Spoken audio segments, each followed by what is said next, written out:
Hi, my name's Chia and welcome back to my channel. Today I'm going to be doing a reading vlog, and the reading vlog is going to be basically like summer romances that I've been wanting to read.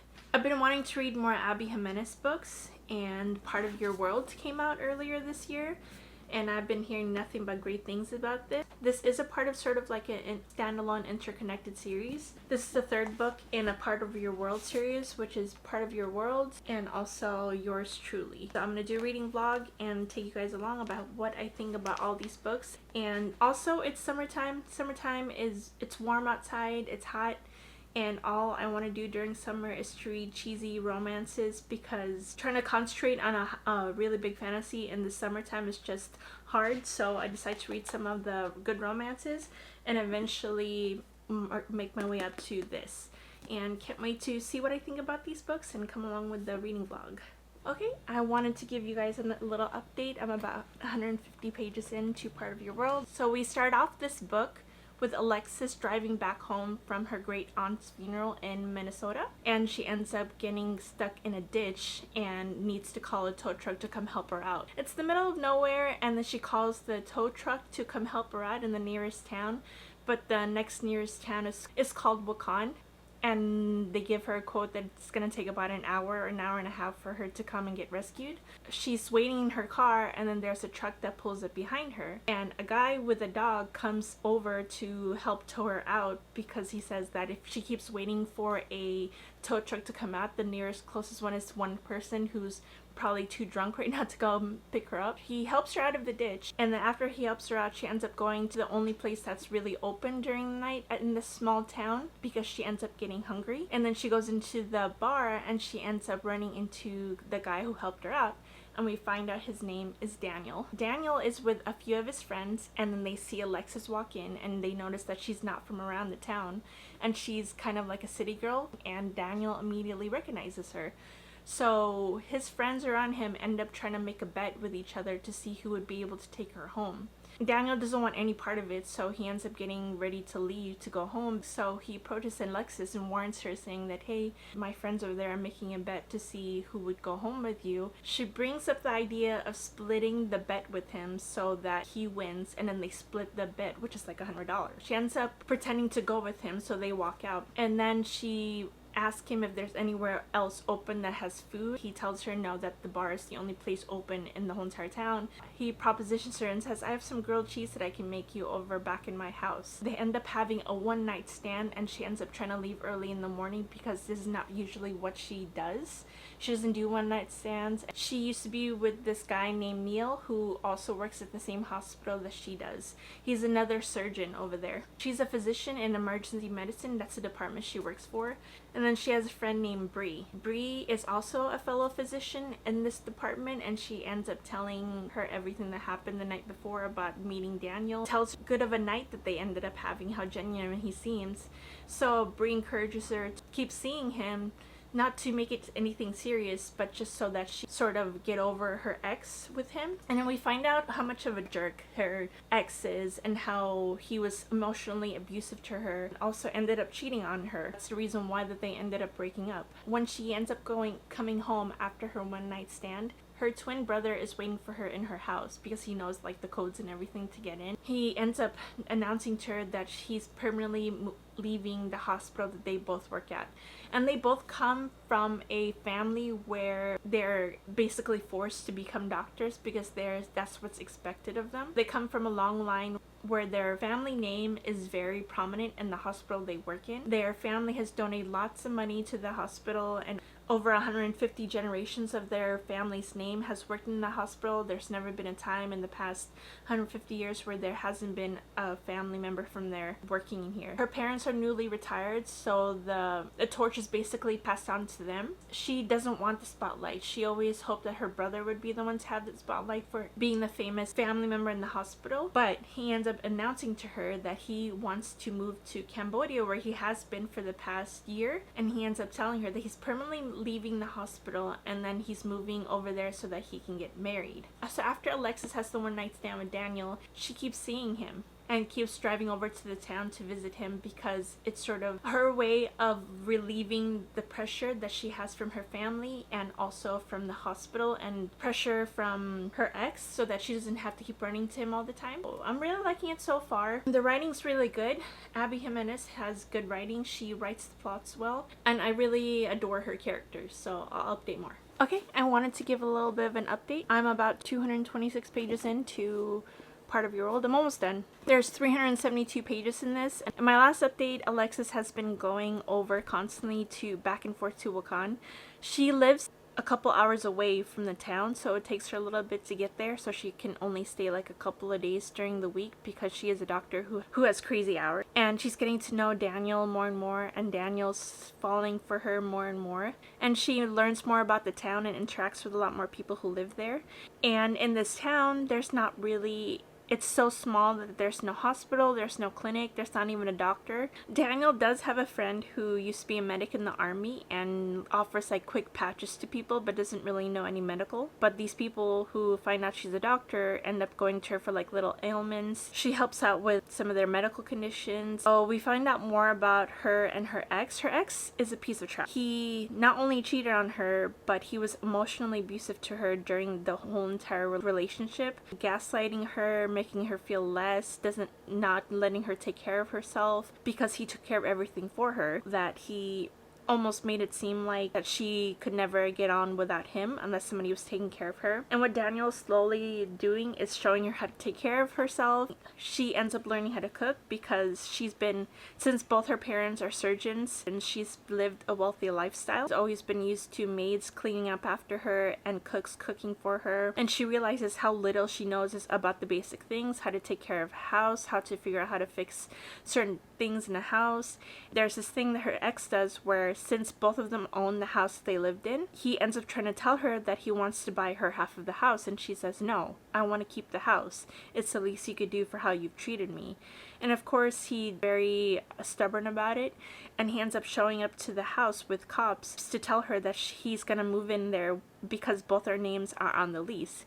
And the cops tell her that there's nothing really that they can do about it because yes, legally he can live there. And so he ends up moving back in even though she doesn't want him there.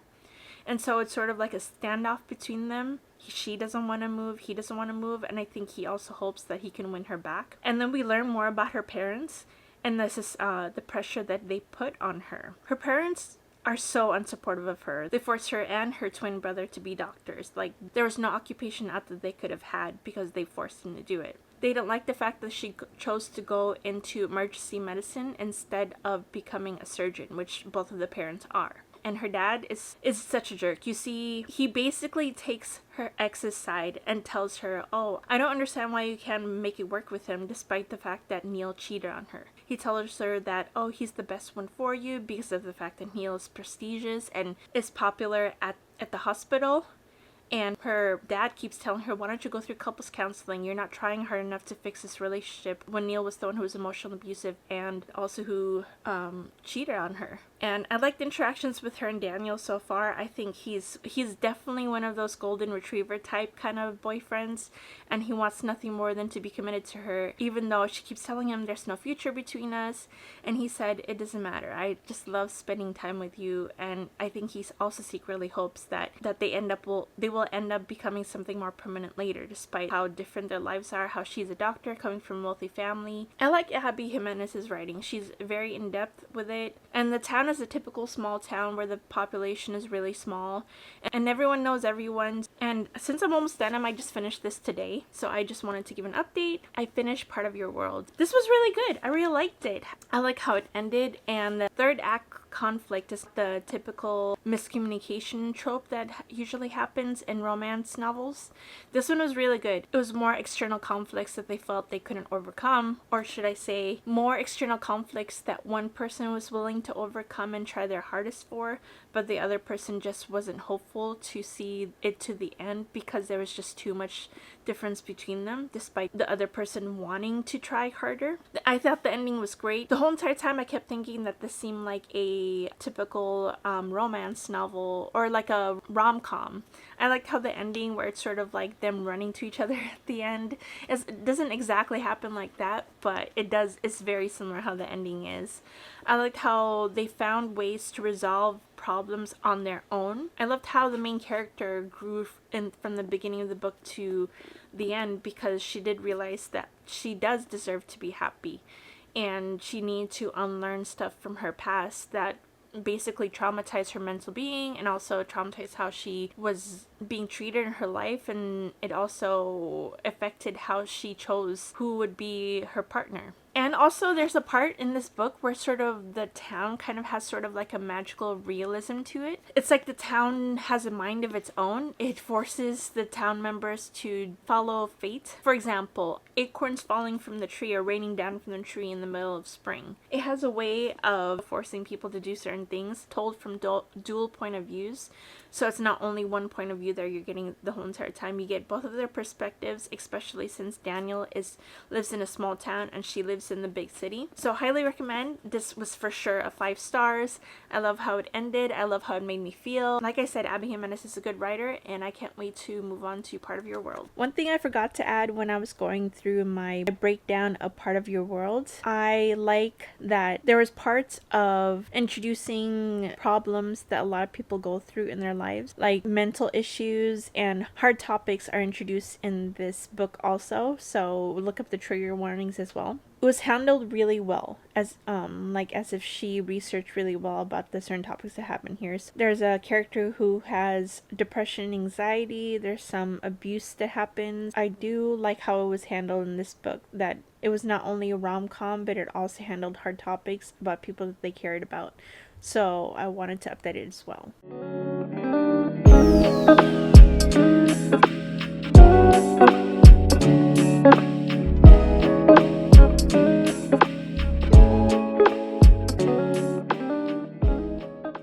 I wanted to give a little update of Yours Truly by Abby Jimenez. This book is about Bree, who is friends with Alexis from the first book in Part of Your World, and they work in the hospital together as doctors in the ER department. Bree is Alexis' best friend, and she has a brother named Benny, who has renal kidney failure and is going through dialysis and has been going through kidney failure for the past 2 years. There's a new doctor who comes into the ER department in the running for chief of the ER department that also Bree wants to be a part of as well, that she wants to get the position also. And so they come up on the wrong foot because she thinks that he's trying to take the position away from her, and she doesn't think it's fair since he's getting preferential treatment, even though she's been in that department for the past 10 years, and everyone knows that she wants that position. So they come off on the wrong foot, and then all of the nurses complain to Bree about how rude the new doctor is, and his name is Jacob. So Jacob comes off rude to the nurses and also has a bad run-in with Bree because Bree is running to go help her brother because he gets into the hospital, and then she runs into Jacob and have a bad interaction. To apologize to Bree, Jacob ends up writing an apology to her, saying that he has social anxiety and doesn't really know how to get the social cues and everything. And she ends up feeling really bad because of the fact that she judged him early for who he was. And Jacob is such a sweetheart. He has the typical golden retriever thing. They end up writing letters back and forth to each other, and they end up striking a friendship. They're in that part right now, and then Bree is also dealing with having to take care of her brother because he's kind of starting to lose the motivation to keep doing his dialysis, and so she ends up moving in with him. So that's the update we have right now. So I wanted to give a little update. I did end up finishing Yours Truly by Abby Jimenez. I thought this was great book. There are trigger warnings that Abby Jimenez puts in the beginning for book. This has subjects of depression, anxiety, and past traumas, so for sure look up the trigger warnings before you read this book. But overall, I love this book. After Jacob and Brianna end up writing letters back and forth to each other, they decide to, instead of Instead of keep writing letters to each other, Jacob ends up messaging her randomly on social media and adding her as a friend. There's this cute moment between them where I guess Jacob has a cabin that he's working on during the weekend whenever he's off from work, and he ends up getting a message from her after he adds her as a friend on Facebook. And in the cabin, he doesn't have a lot of signal, so he ends up going down with his dog to the diner down in the town and ends up talking to her for like a few hours on the phone after they start talking. And I love how comfortable their relationship is. So there's this moment where it's sort of turns into sort of like a fake dating trope because of an event that Jacob is attending that he doesn't want to be alone for, and you find out reasons why he doesn't want to be alone for because of the people involved in these events. And I don't want to fully say anything more because I don't know if it'd be technically spoiler or not, but yeah, they do kind of do like a fake dating trope, and I love it. And slowly during this fake dating trope, they of course end up falling for each other. Like I said before, Brianna has a brother that has renal kidney failure, and he's not really taking care of himself that well because he's kind of losing every single motivation for going through dialysis and everything because it's taken such a toll on his body, and he's gotten such bad reactions from things that are happening in this book because of his diagnosis. So Brianna ends up convincing him to move back in with her at their family home so that she can take care of him. And she wants to also make sure that he's taking care of himself, and since she's a doctor, she could administer dialysis to him instead of him going to a clinic every week to get dialysis. The way that they are with each other are so good. Jacob has social anxiety, so it's very hard for him to go out of his comfort zone, to go out to things, but he realizes that being with Brianna helps him. She's sort of like his security blanket. She ends up making him feel calm whenever they're around.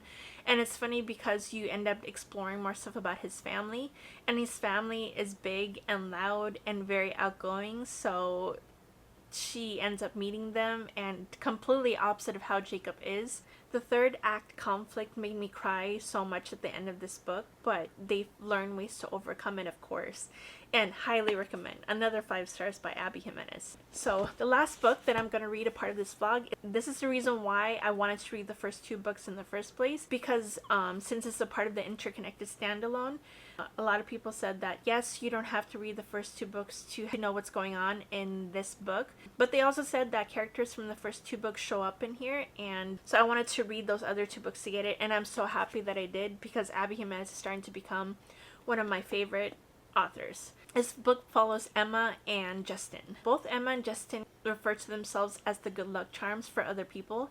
Whenever they date someone, they break up, and after they're done dating, after their breakup, they realize that the people who go off after these relationships ends up finding their soulmates afterwards. Justin ends up writing a Reddit post online to talk about how he has a best friend named Brad, and he's complaining to people online saying that if he's the a-hole basically because he named his ugly dog after his ex-best friend, because his ex-best friends ends up going to fall in love with Justin's ex right after they break up. And obviously Justin's not really mad about it because he didn't really feel anything for the girl that his best friend ends up falling in love with, but he names his dog after it. And of course Brad's upset about this, but they joke about it all the time. So Emma sees this post and then messages him saying that I have that same curse as well, so they end up making a deal with each other that maybe to break that curse they should date each other to cancel it out, and when they break up they end up finding the people that they fall in love with. I already started a few pages of this book. Emma's a nurse and is living with her best friend, and they're travel nurses, so every 3 months they are stationed somewhere else, and then they end up finding another assignment, so they take turns choosing where they want to live. And the next place they want to live at is Hawaii, but in the beginning, since Emma ends up talking to Justin about trying to cancel out this fake dating thing, she ends up trying to convince Maddie, saying, hey, why don't we move out to Minnesota instead because of this whole entire thing. They end up working at the same hospital that Brianna and Alexis work at. I'm going to continue this book and let you know my full feelings about it. I wanted to give a little update with what's going on with just for the summer. I am loving this book so far. Justin is such the perfect definition of if he wanted to, he would. He goes above and beyond for Emma. He's so cute. He sends her surveys before the date to ask what they want to do, what she wants to wear, what kind of food they want to eat, if there's anything they want to explore. So he lists down like a bunch of places that they could explore and she gets to choose. He also sends her a post-date survey as well. During a circumstance that happens that it explained in the book, he basically ends up gaining custody over his 3 younger siblings. Despite all of this stuff that he has to juggle and the stuff that are happening to him in this book, he still finds time to see her because he doesn't want to waste a moment with her if it's just a few weeks. The thing with Emma is that she kind of has some trauma from her past that makes it hard for her to be able to fully be available emotionally. Her toxic mom ends up showing up that she has a really rocky relationship with, and I'm really liking the exploration between the two, that they're both individual people who have different wants and different feelings and different past, and it's fully explored from both perspectives. So I'm really liking it so far. I think I'm going to finish it today because I'm about 200 pages away. So I'll come back when I finish this book. Okay, I wanted to give a last update for the Abby Jimenez books that I read. I finished Just for the Summer, and this was amazing. Absolutely 5 stars. I think all 3 books are 5 stars. I really love that aspect of Abby Jimenez's books. She knows how to integrate real life situations into books that are supposed to be rom-com. This one she did really well in because it explores how it feels to have a non-present parent in your life and how it affects you growing up.